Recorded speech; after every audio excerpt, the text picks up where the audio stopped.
Bonjour à tous, bienvenue à chacun pour notre 12e culte en exil. Que vous soyez des habitués de notre église ou non, nous nous réjouissons à l'idée de pouvoir vivre cette célébration ensemble et nous espérons pouvoir bientôt nous retrouver en personne.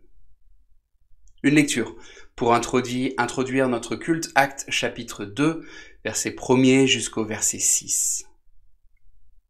Quand le jour de la Pentecôte arriva, ils étaient tous ensemble au même endroit.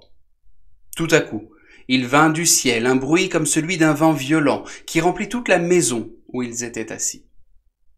Des langues qui semblaient de feu leur apparurent, séparées les unes des autres, et elles se posèrent sur chacun d'eux. Ils furent tous remplis du Saint-Esprit et se mirent à parler en d'autres langues, comme l'Esprit leur donnait de s'exprimer.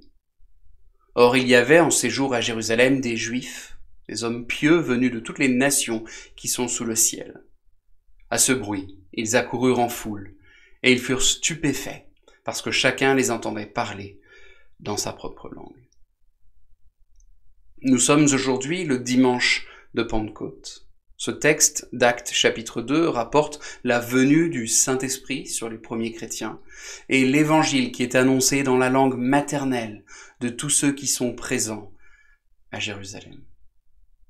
Pour ce dimanche de Pentecôte, j'aimerais vous lire quelques versets qui nous rappellent le rôle de l'Esprit Saint. Jean chapitre 15, versets 26 et 27. Quand sera venu le défenseur que je vous enverrai de la part du Père, l'Esprit de vérité qui vient du Père, il rendra témoignage de moi. Et vous aussi, vous me rendrez témoignage, parce que vous êtes avec moi depuis le début. Jean chapitre 16, versets 5 à 8. Maintenant je m'en vais vers celui qui m'a envoyé, et aucun de vous ne me demande « Où vas-tu » Mais parce que je vous ai parlé ainsi, la tristesse a rempli votre cœur. Cependant je vous dis la vérité. Il vaut mieux pour vous que je m'en aille. En effet, si je ne m'en vais pas, le défenseur ne viendra pas vers vous. Mais si je m'en vais, je vous l'enverrai. Et quand il sera venu, il convaincra le monde en ce qui concerne le péché, la justice et le jugement. Romains chapitre 8, versets 14 à 16. En effet, tous ceux qui sont conduits par l'Esprit de Dieu sont fils de Dieu. Et vous n'avez pas reçu un esprit d'esclavage, pour être encore dans la crainte, mais vous avez reçu un esprit d'adoption, par lequel nous crions « Abba, Père ». L'Esprit lui-même rend témoignage à notre esprit que nous sommes enfants de Dieu. Le Saint-Esprit nous amène à reconnaître Jésus-Christ comme Seigneur et Sauveur. C'est par le Saint-Esprit que nous pouvons crier « Abba, Père ». Le Saint-Esprit nous amène à Jésus. Lors de notre conversion, le Saint-Esprit nous amène à comprendre l'œuvre de Jésus et d'y adhérer. Puis jour après jour, le Saint-Esprit nous amène à Jésus-Christ. Ainsi, le Saint-Esprit est décrit, nous l'avons lu en Jean chapitre 15, comme étant un défenseur. Le mot grec utilisé ici est utilisé régulièrement pour désigner le rôle des avocats. Notre vision du rôle des avocats est peut-être faussée de nos jours. Nous avons souvent l'impression que le rôle des avocats est de trouver des circonstances atténuantes. Mais il y a bien plus que cela. Un avocat va défendre ses clients en se basant sur la justice. Jésus ne nous envoie pas uniquement une personne qui va nous consoler, même s'il va le faire. Il y a bien plus que cela. Christ envoie quelqu'un qui va défendre notre cause. L'Esprit va nous représenter. Il va nous être fidèle jusqu'au bout. Il a à cœur notre bien. L'Esprit est pour nous. Il va nous défendre contre nous-mêmes et contre nos ennemis. Un des rôles du Saint-Esprit, c'est d'argumenter avec nous quand nous souffrons ou quand nous doutons. Il est notre avocat. Il va nous défendre de nos ennemis, nous défendre contre les ennemis de notre cœur. L'Esprit va nous convaincre que nous sommes enfants de Dieu. L'Esprit va nous convaincre que Jésus revient bientôt pour juger la terre. Notre cœur est rempli de doutes. Mais l'Esprit vient avec force et va nous convaincre en nous disant « Non, tu es l'enfant de Dieu, Christ est mort pour toi, tu es aimé, tu es sauvé, La justice a déjà été accomplie.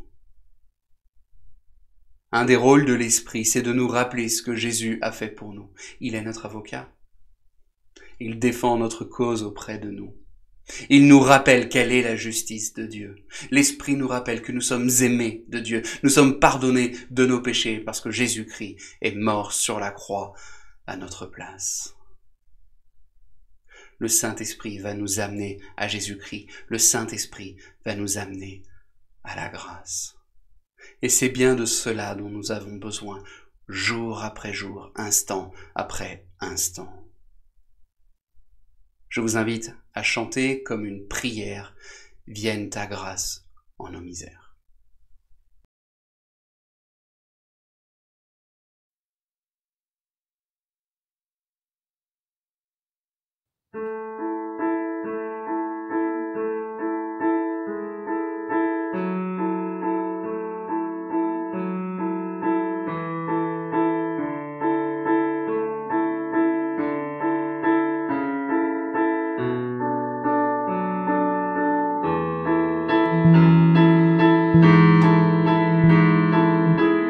Viens nous abreuver de lumière,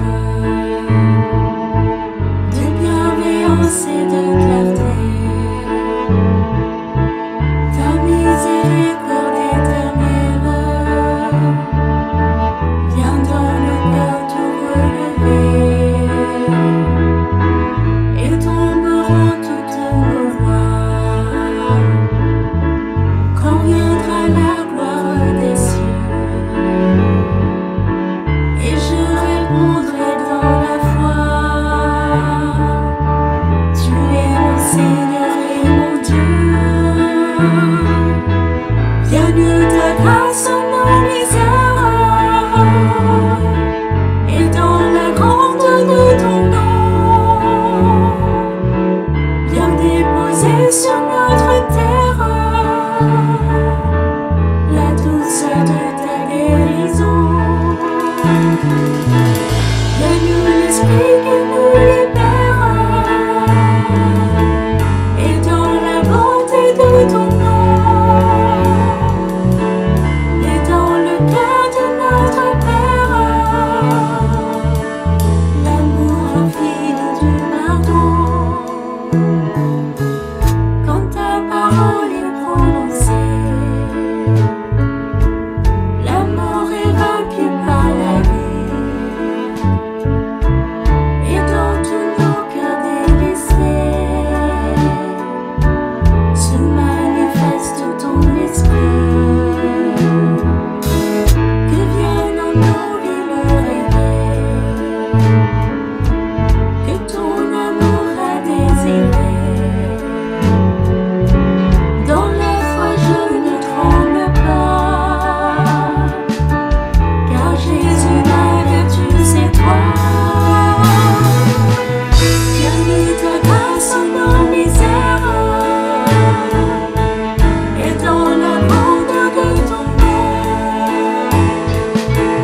viens déposer sur notre terre la douceur de ta guérison. Viens-nous l'Esprit qui nous libère, et dans la beauté de ton nom, et dans le cœur de notre Père, l'amour infini du pardon.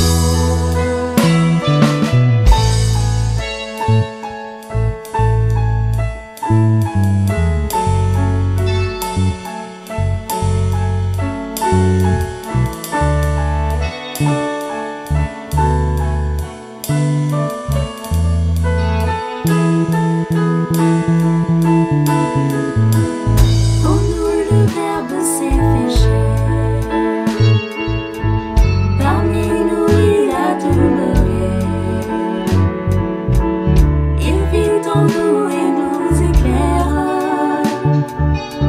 sa grâce en nous s'est déversée.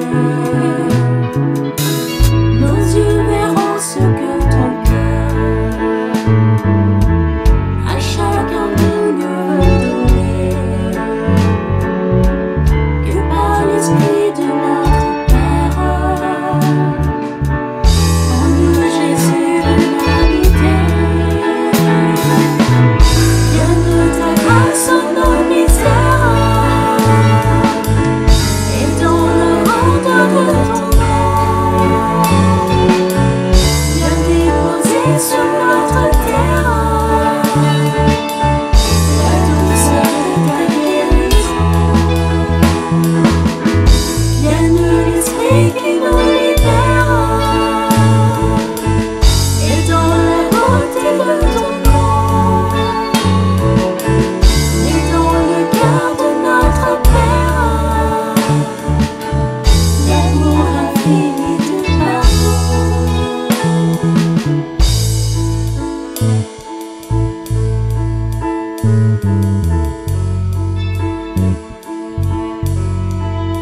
Un grand merci aux musiciens pour leur fidélité. Un merci tout particulier pour Simon Husser qui a édité les chants pour ce dimanche. Un grand merci. La rencontre découverte aura lieu comme d'habitude cette semaine, lundi ou mardi. La rencontre découverte s'adresse à celles et ceux qui souhaiteraient en savoir plus sur la personne de Jésus-Christ, sur l'œuvre de la croix. Donc si vous souhaitez plus d'informations sur cette rencontre, vous pouvez contacter Paul Harrison directement. Nous aurons jeudi soir notre réunion de prière et d'études bibliques. Nous terminons l'étude du livre du prophète Malachie ce jeudi. Si vous ne recevez pas les liens pour la prière et l'étude, vous pouvez nous contacter sur la page contact du site et nous vous rajouterons à la liste de diffusion. Quelques mots sur la reprise possible des activités. Tout d'abord, merci à tous ceux qui ont pris le temps de répondre au sondage. Cela nous aide pour le conseil, pour essayer de savoir ce qui est possible de faire concernant cette reprise de nos rencontres. Alors, l'enregistrement ayant lieu la veille de notre réunion du conseil pour discuter de ce point précis, moi je ne peux pas vous en dire plus là, mais magie de la technologie, nous pouvons insérer un clip plus récent, donc je laisse la place à Mathieu qui va nous en dire plus sur cette possible reprise de nos activités.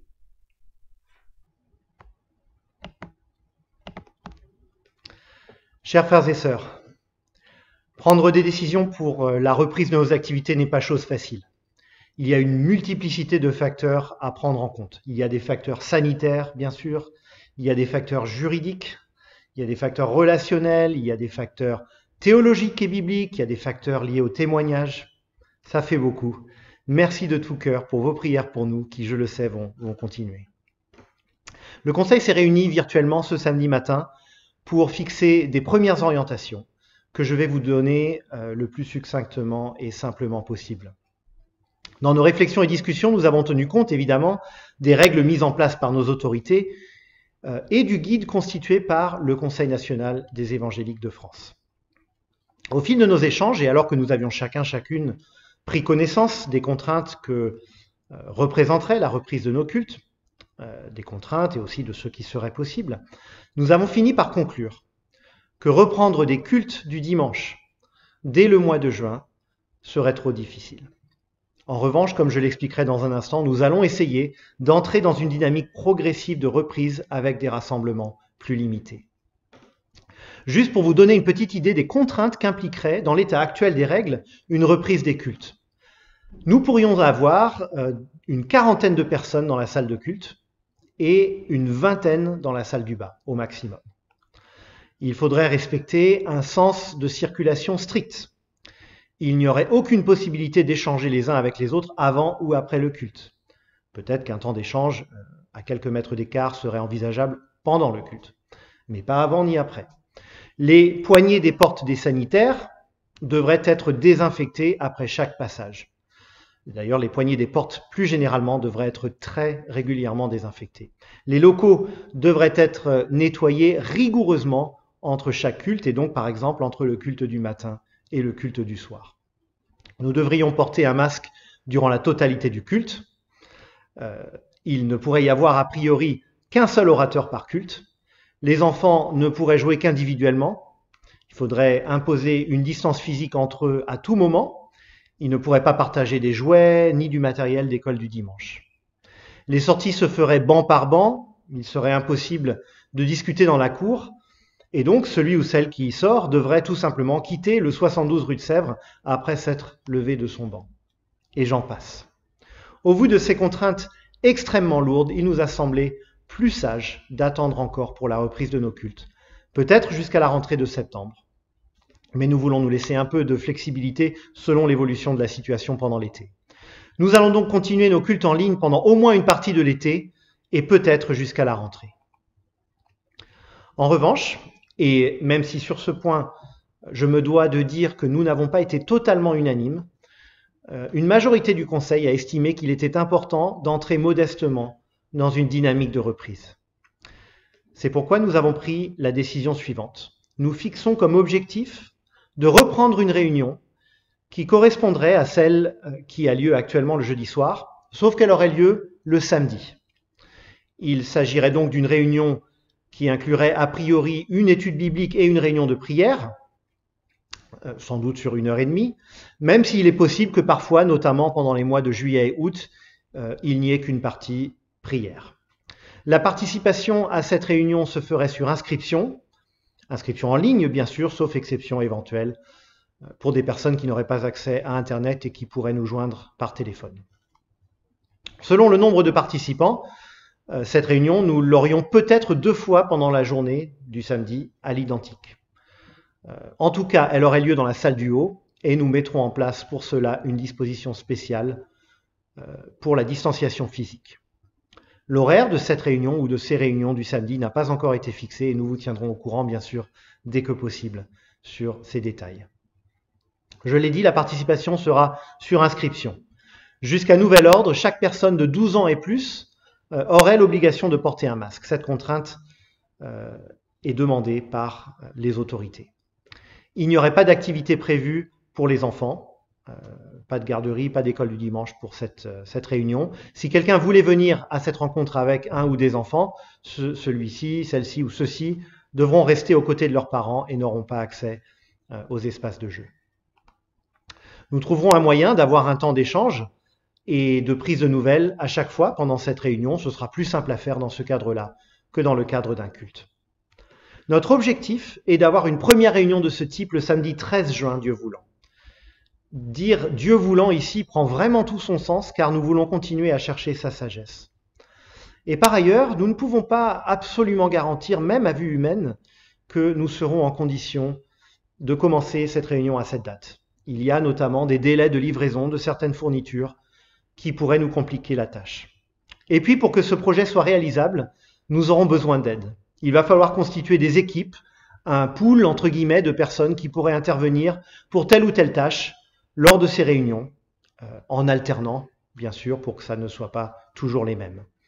Il faudra garantir le respect des règles à l'entrée, par exemple. Il faudra aider les gens avec le respect de la distanciation. Il faudra faire le ménage d'une manière particulière. Donc nous serons certainement amenés à solliciter des frères et sœurs parmi vous, mais n'hésitez pas déjà à vous faire connaître si vous aimeriez contribuer à ce service qui sera décisif. Nous serons reconnaissants pour toute proposition. D'autres activités de l'Église vont pour l'instant se poursuivre en ligne, mais nous aviserons peu à peu s'il est possible d'évoluer sur ce point. Bien sûr, notre espoir est que bientôt, les contraintes sanitaires et juridiques seront assouplies, que les risques diminueront et que nous pourrons reprendre nos cultes et plus largement notre vie d'Église comme nous en avons l'habitude, ou en tout cas d'une manière qui est beaucoup plus proche de nos aspirations légitimes. L'Église locale, il faut le dire, a vocation à se rassembler physiquement. Ça fait partie de notre ADN en tant qu'Église locale. C'est ce que Dieu a voulu pour son Église, qu'elle se rassemble. Et donc nous ne pouvons pas nous satisfaire de la situation actuelle. Prions donc le Seigneur qu'il nous accorde de pouvoir bientôt tous nous retrouver en sécurité, dans le respect des règles sur place. Pendant cette période d'exil, entre guillemets, nous avons été éprouvés, mais le Seigneur est fidèle et il nous a accordé aussi des bénédictions. Nous voulons d'ailleurs retenir pour la suite certaines leçons apprises pendant cette crise. Nous voulons retenir certaines bonnes choses qui se sont mises en place. Et nous voulons le faire ensemble, par un effort collectif. Dieu a montré à de maintes reprises combien il est digne de confiance. Nous lui faisons confiance pour la suite. Vraiment, nous pouvons lui faire confiance. Il est et il sera fidèle. Et il nous aime. Et il prend soin de nous. Que notre Dieu, Père, Fils et Saint-Esprit, vous bénisse et vous garde, qu'il vous comble de sa grâce et qu'il vous donne sa paix. Et que ce soit pour juin, que ce soit cet été ou même pour septembre, je vous dis à tous, à bientôt à l'Église.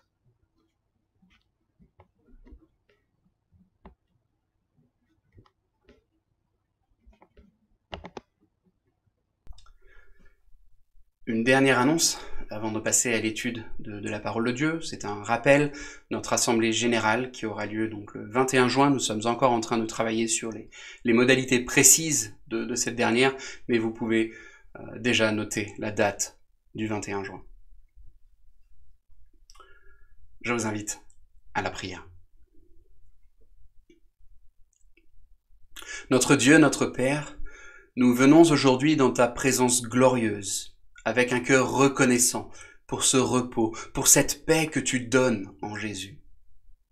Nous te remercions, Seigneur, de nous avoir sauvés du péché et de la perdition, et de nous avoir amenés à l'union, à la communion avec ton Fils Jésus-Christ.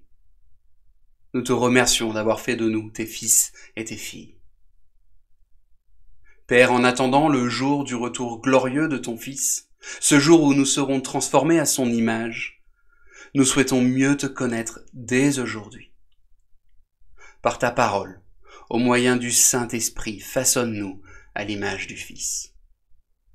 Que la gloire, l'honneur et la louange te reviennent à toi et à toi seul. Amen.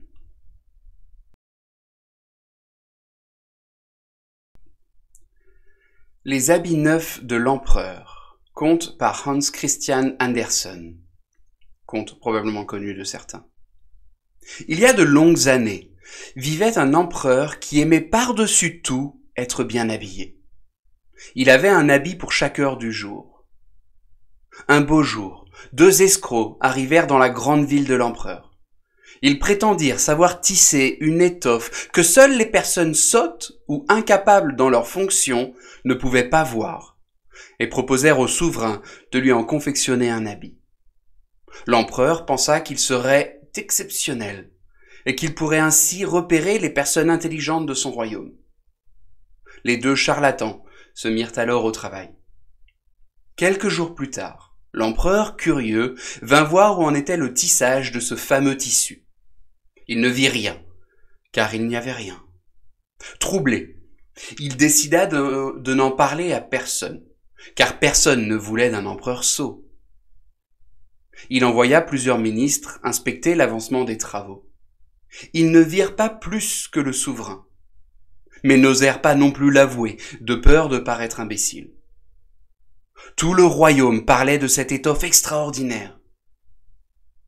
Le jour où les 2 escrocs décidèrent que l'habit était achevé, ils aidèrent l'empereur à l'enfiler.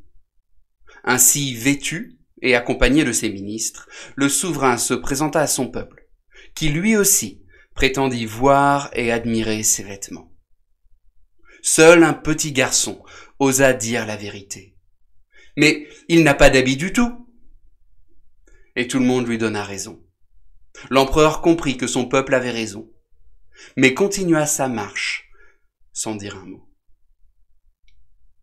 L'empereur sot, qui aime se croire sage, face à la sagesse innocente de l'enfant qui révèle l'absurdité de l'empereur. Dans le texte biblique que nous lirons dans quelques instants, nous retrouvons le même contraste que dans ce conte. Une église qui aime se croire sage, mais qui en réalité est folle. Une église qui se croit riche, mais qui est réellement pauvre. Une église qui croit tout avoir, mais qui a pourtant besoin de l'essentiel. Je vous invite à lire Apocalypse, chapitre 3. Nous lirons les versets 14 à 22. Apocalypse, chapitre 3, à partir du verset 14. Écrit à l'ange de l'église de Laodicée. Voici ce que dit l'Amen, le témoin fidèle et véritable, l'auteur de la création de Dieu.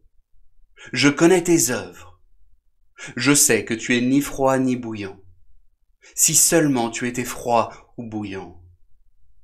Ainsi, parce que tu es tiède et que tu n'es ni froid ni bouillant, je vais te vomir de ma bouche. En effet, tu dis, je suis riche, je me suis enrichi, je n'ai besoin de rien. Et tu ne sais pas que tu es malheureux, misérable, pauvre, aveugle et nu.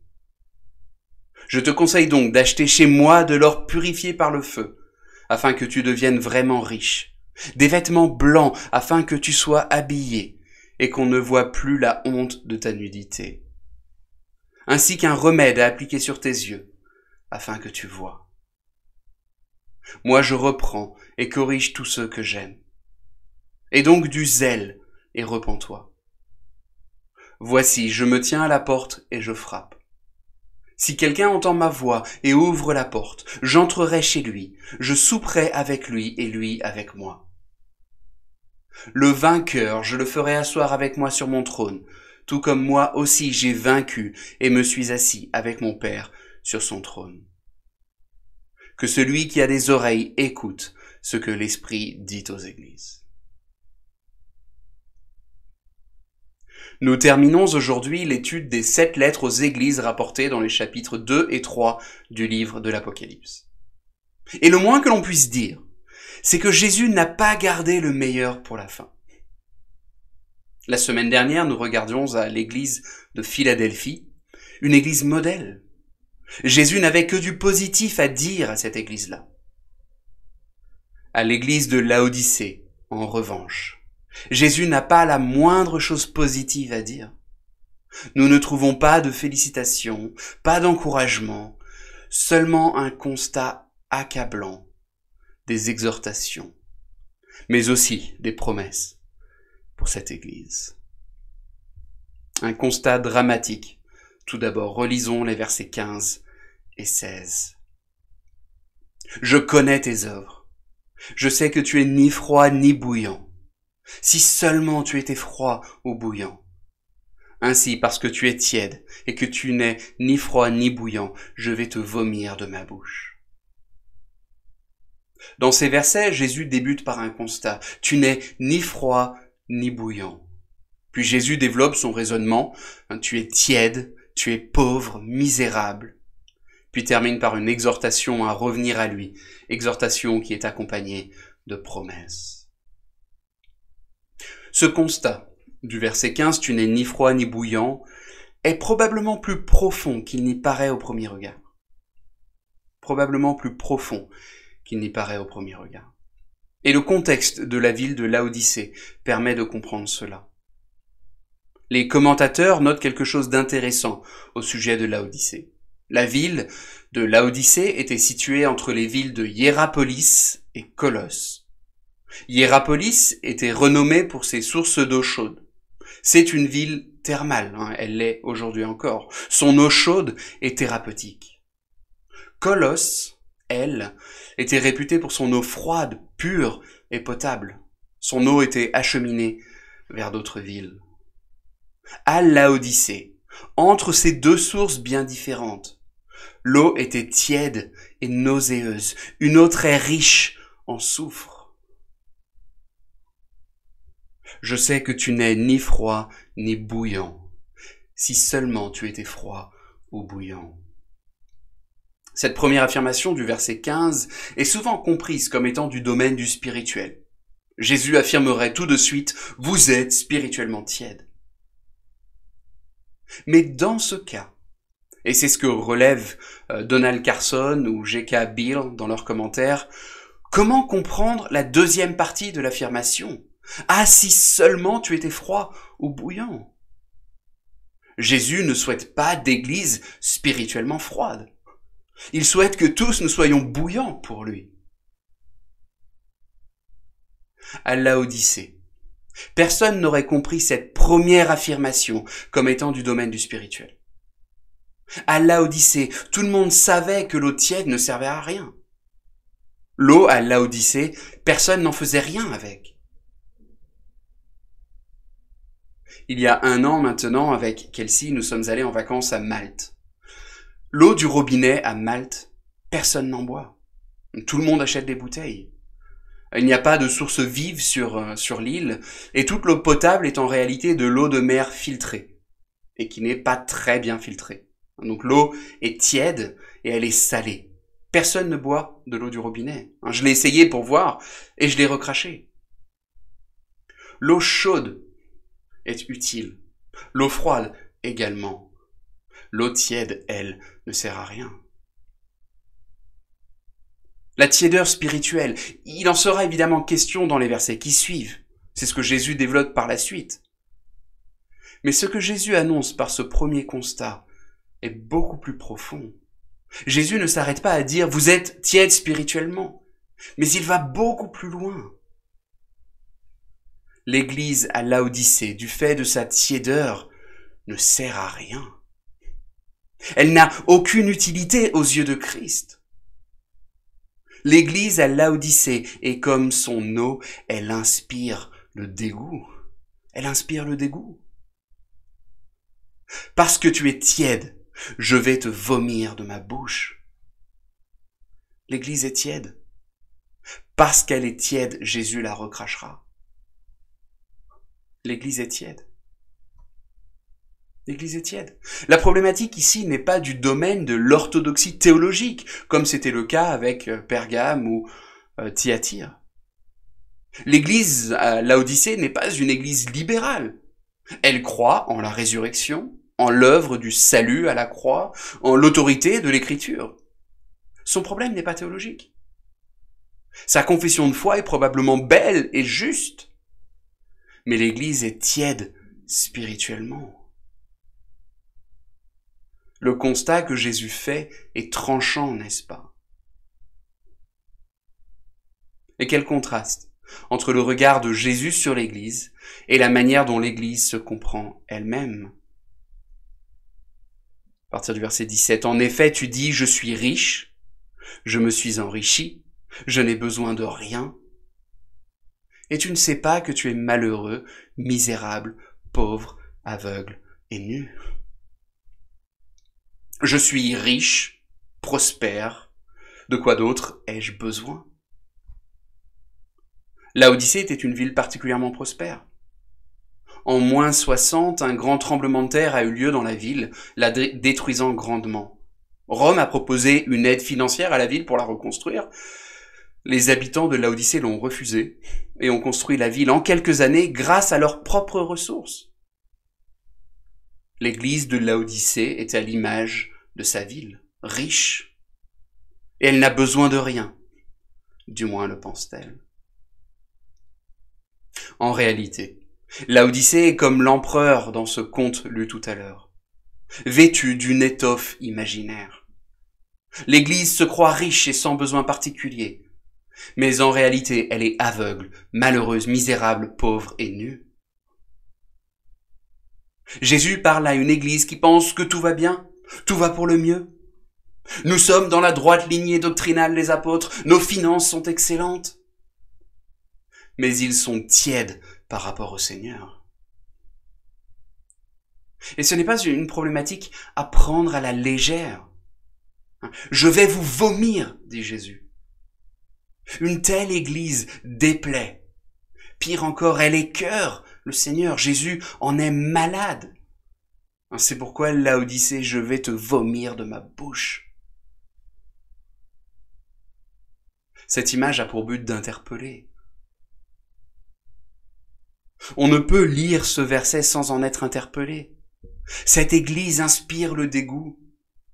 Si l'Église reste tiède, Christ la rejettera. Plus encore, il la vomira.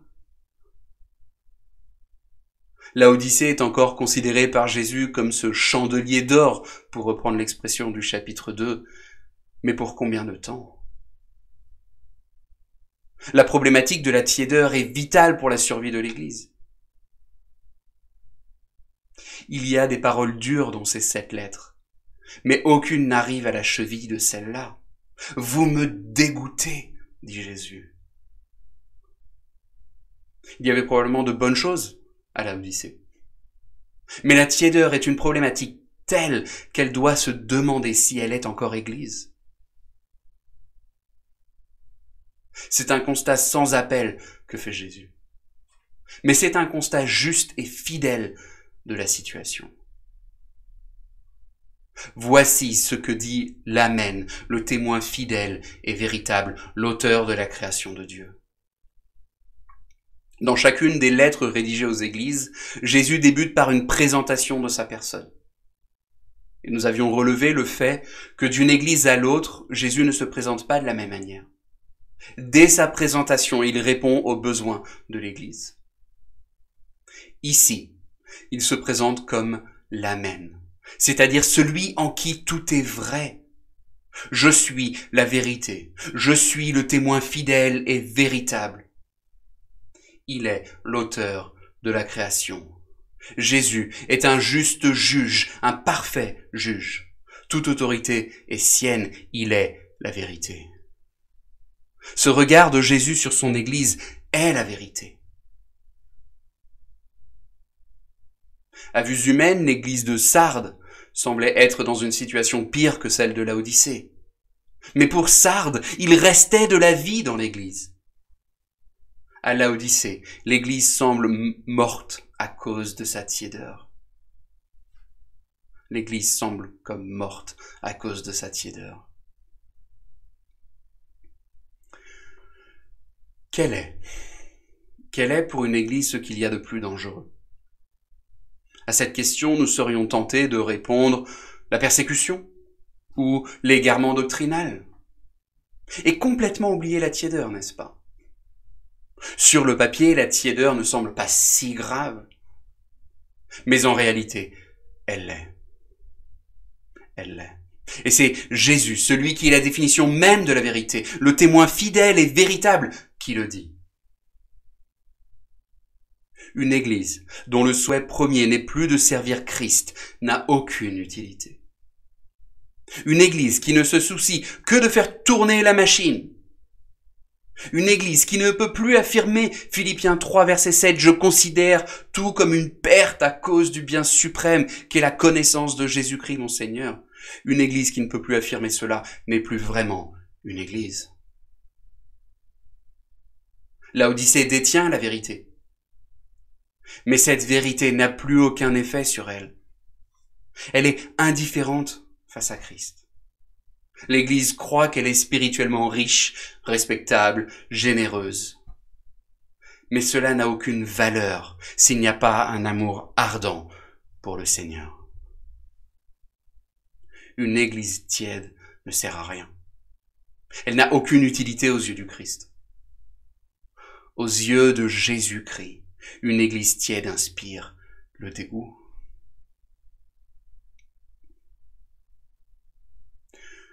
Mais ce n'est pas trop tard. Mais ce n'est pas trop tard. Jésus se présente comme étant l'auteur de la création. Celui qui a créé toute chose, celui qui a créé la vie, peut insuffler un souffle nouveau à cette Église. Comme annoncé en Ésaïe chapitre 42, verset 3, « Il ne cassera pas le roseau abîmé, et il n'éteindra pas la mèche qui fume encore. Mais c'est en toute vérité qu'il relèvera le droit. » C'est un verset que je cite souvent, parce qu'il me revient souvent à l'esprit. Quand je me sens comme plié sous le poids du péché, le Seigneur me ramène régulièrement à ce verset. Il ne cassera pas le roseau abîmé, il n'éteindra pas la mèche qui fume encore. Laodicée, il n'est pas trop tard. Il n'est pas trop tard. Et c'est la raison pour laquelle Jésus reprend son Église. Verset 19 de notre texte, « Moi je reprends et je corrige tous ceux que j'aime. Laodicée, je t'aime, c'est pour cela que je te reprends. Tu te crois riche, mais comprends qu'en réalité tu es pauvre. Tu te crois vivante, mais tu es morte. Tu penses n'avoir besoin de rien, mais tu as tant besoin de moi. Ô Laodicée, que ton aveuglement est dramatique. » Jésus ne cherche pas à accabler, mais à démontrer le besoin d'un changement profond. Bien qu'il soit profondément écœuré par cette Église, parce qu'elle ne remplit pas son rôle de chandelier, Jésus use de grâce envers elle. Il aime son Église. La dureté de ses propos est à la mesure de la profondeur de son amour pour son Église. Verset 18. « Je te conseille donc d'acheter chez moi de l'or purifié par le feu, afin que tu deviennes vraiment riche, des vêtements blancs, afin que tu sois habillé, et qu'on ne voit plus la honte de ta nudité, ainsi qu'un remède à appliquer sur tes yeux, afin que tu vois. » Laodicée, tu es pauvre, alors viens acheter de l'or pur. Tu es nu, alors revêt des vêtements blancs. Tu es aveugle, alors applique un remède sur tes yeux, et alors tu verras à nouveau. Où peut-on acheter de l'or gratuitement? Jésus l'annonce, chez moi. Achetez chez moi de l'or purifié par le feu. Comment ne pas voir ici un écho à Ésaïe chapitre 55, versets 1 à 3. Vous tous qui avez soif, venez vers l'eau, même celui qui n'a pas d'argent. Venez, achetez et mangez. Venez, achetez du vin et du lait sans argent, sans rien payer. Pourquoi dépensez-vous de l'argent pour ce qui ne nourrit pas? Pourquoi travaillez-vous pour ce qui ne rassasie pas? Écoutez-moi vraiment, et vous mangerez ce qui est bon, vous savourez des plats succulents, tendez l'oreille, et venez à moi. Écoutez donc, et vous vivrez. Vos biens matériels ne vous sont d'aucune utilité. Votre prospérité financière passera comme la fleur des champs. Moi seul, dit Jésus, moi seul peux donner les vraies richesses. Moi seul peux couvrir votre nudité. Moi seul peux vous rendre la vue. Venez à moi. Laodicée, reviens vers moi. Verset 20, voici, je me tiens à la porte et je frappe. Si quelqu'un entend ma voix et ouvre la porte, j'entrerai chez lui. Je souperai avec lui et lui avec moi. Ce verset est peut-être l'un des plus connus de ce passage. Il est régulièrement utilisé dans une perspective d'évangélisation. Jésus frappe à ta porte, tu dois lui ouvrir. Si cette vérité-là est bien réelle, exégétiquement, l'utilisation de ce verset avec cet objectif est au mieux maladroite. Parce qu'ici, Jésus ne parle pas à des non-croyants, mais à une église. Et c'est bien plus surprenant. Une église ne devrait pas avoir besoin de laisser rentrer Jésus. Jésus devrait être au centre de tout, n'est-ce pas? À Laodicée, Jésus n'est plus au centre, mais il est comme un écho distant, ignoré par ceux qui sont à l'intérieur. On chante les gloires du ressuscité, sans se rendre compte que le ressuscité est dehors à frapper à la porte. Allez-vous me laisser rentrer? Cette image fait presque froid dans le dos, n'est-ce pas? Quel aveuglement dramatique. Mais en même temps, quelle promesse pleine de grâce. Si quelqu'un entend ma voix et ouvre la porte, j'entrerai chez lui, et je souperai avec lui et lui avec moi. Puisque l'Église est sourde collectivement, Christ se tourne vers les individus. Et c'est un élément que nous pouvons retenir de l'étude de ces 7 lettres. Pour que l'Église change, il faut que chacun de ses membres change. Ce n'est pas une problématique de l'autre, problématique seulement du prochain, mais c'est la nôtre. Individuellement. La tiédeur à Laodicée est le résultat de la tiédeur individuelle de chacun. Pour que Laodicée ne soit plus tiède, il faut que chacun revienne au Seigneur. Si quelqu'un entend ma voix et ouvre la porte, j'entrerai chez lui, et je souperai avec lui et lui avec moi. C'est lors de la Sainte Seine qu'il nous faudrait lire ce texte. Allez-vous le laisser rentrer? Que se passe-t-il lorsque nous laissons Jésus entrer? Un repas, un festin glorieux. J'entrerai chez lui, je souperai avec lui et lui avec moi. Le vainqueur, je le ferai asseoir avec moi sur mon trône, tout comme moi aussi j'ai vaincu et je me suis assis avec mon Père sur son trône. Je souperai avec lui et lui avec moi. Cette image du festin glorieux est reprise à plusieurs reprises dans l'Ancien Testament, elle l'est également dans le Nouveau. Je cite Apocalypse chapitre 19, à partir du verset 7. « Réjouissons-nous, soyons dans la joie et rendons-lui gloire, car voici venu le moment des noces de l'agneau. Et son épouse s'est préparée. Il lui a été donné de s'habiller d'un fin lin éclatant, pur. En effet, le fin lin, ce sont les œuvres justes des saints. L'ange me dit alors, écrit, heureux ceux qui sont invités au festin des noces de l'agneau. » Le festin des noces de l'agneau. Il vient bientôt. Le temps où nous prendrons ce festin face à face avec notre Rédempteur. Christ souhaite que les chrétiens de Laodicée participent à ce festin. Mais pour y participer, il n'y a pas 36 solutions. Il leur faut revenir à Christ. Ne perdez pas de vue ce qui vous attend. Le festin des noces de l'agneau. Aujourd'hui, vous débordez de richesses matérielles. Les festins, vous connaissez. Mais pourquoi dépensez-vous de l'argent pour ce qui ne nourrit pas? Pourquoi travaillez-vous pour ce qui ne rassasie pas? Écoutez-moi vraiment, et vous mangerez ce qui est bon.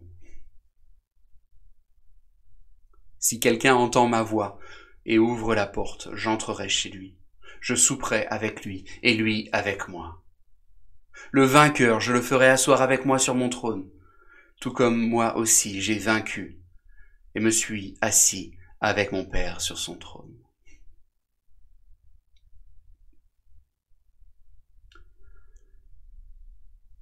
Nous l'avons dit en introduction, nous terminons aujourd'hui l'étude des 7 lettres aux églises, rapportées en Apocalypse chapitre 2 et chapitre 3. Vous vous demandez peut-être, nous, église de la rue de Sèvres, sommes-nous Éphèse, Smyrne, Pergame, Thyatire, Sardes, Philadelphie ou bien Laodicée? N'ayant pas le regard juste et plein de vérité de Christ, je ne m'avancerai donc pas en vaine conjecture. Ce que je dirais, en revanche, c'est que nous pouvons probablement nous reconnaître, du moins en partie, dans chacune de ces 7 églises. Jésus, parce qu'il l'aime, parce qu'il a donné sa vie pour elle, reprend son église, la met en garde, la félicite et l'encourage à demeurer fermement attaché à lui. Le constat que Jésus fait pour certaines églises est presque terrifiant. Et nous devons nous demander, notre Église est-elle ainsi? Suis-je ainsi? Nous ne pouvons pas lire ces lettres et dire « Heureusement que je ne suis pas comme cela ». Tous les reproches que Jésus formule ont en commun l'aveuglement. Aucune de ces églises n'était consciente de son aveuglement, ce qui est dramatique. Si Jésus parle aux églises collectivement, la réponse doit être personnelle pour pouvoir être collective ensuite. Que celui qui a des oreilles écoute ce que l'Esprit dit aux églises. Voilà le refrain qui rythme ces 2 chapitres. Que celui qui a des oreilles écoute ce que l'Esprit dit aux églises. Ne soyons pas sourds à l'appel du Seigneur. Ne soyons pas sourds. Un autre point commun aux églises qu'il nous faut noter, c'est le risque d'oublier qui est réellement Christ. Se focaliser sur un aspect de sa personne au détriment d'un autre. Dans chacune des lettres rédigées aux églises, Jésus débute par une présentation de sa personne. Jésus ne se présente pas de la même manière parce qu'il répond aux besoins précis de chaque église. Il est nécessaire pour nous de connaître notre Seigneur et Sauveur tel qu'il est vraiment. Tel qu'il est vraiment. Si nous ne regardons qu'à l'amour de Christ, alors nous risquons de justifier notre péché, parce qu'il est amour. Si nous ne regardons qu'à sa justice, alors nous risquons de devenir légalistes. Creusons les Écritures pour avoir ce portrait large de notre Seigneur Jésus-Christ. Il est celui qui tient les 7 étoiles dans sa main droite, celui qui marche au milieu des 7 chandeliers d'or. Il est le premier et le dernier, celui qui était mort et qui est revenu à la vie. Il est celui qui tient l'épée aiguë à 2 tranchants. Il est le Fils de Dieu, celui qui a les yeux comme une flamme de feu et dont les pieds sont semblables à du bronze ardent. Il est celui qui a les 7 esprits de Dieu et les 7 étoiles. Il est le Saint, le véritable, celui qui a la clé de David, celui qui ouvre et personne ne pourra fermer, celui qui ferme et personne ne pourra ouvrir. Il est l'Amen, le témoin fidèle et véritable, l'auteur de la création de Dieu. Que le Seigneur bénisse sa parole et son Église. Amen.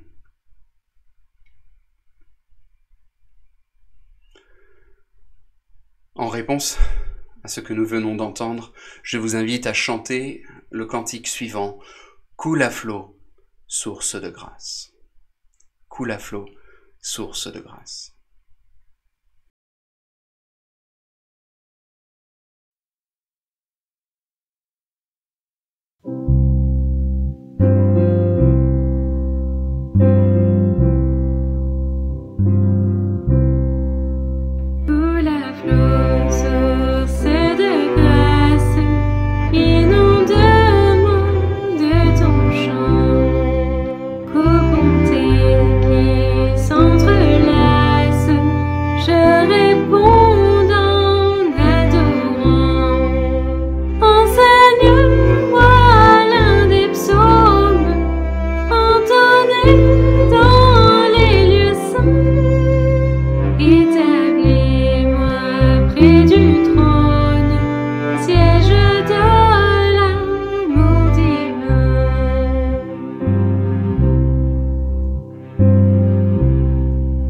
C'est ta grâce qui m'a sauvé, qui me conduit chaque jour. Et par ton soutien, oui, je sais, j'entrerai dans ton séjour. Et ton Jésus m'a trouvé, et l'on y a des côtes de Dieu. Du danger m'a racheté pour les cieux.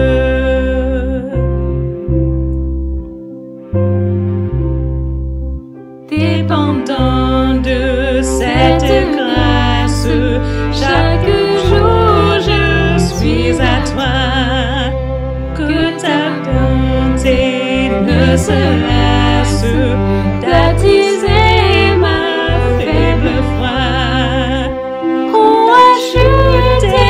Je le ressens à trahir le Dieu que j'aime. Voici mon cœur, je te l'étends jusqu'au ciel qui t'appartient.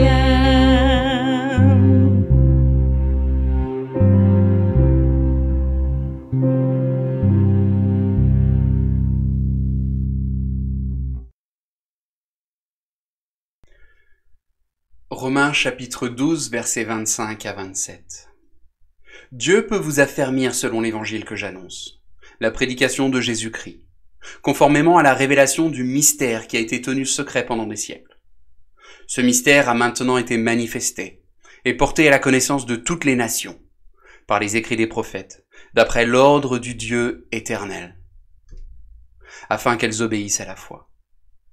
À ce Dieu, seul sage, soit la gloire au siècle des siècles, par Jésus-Christ. Amen. Bonne semaine à chacun.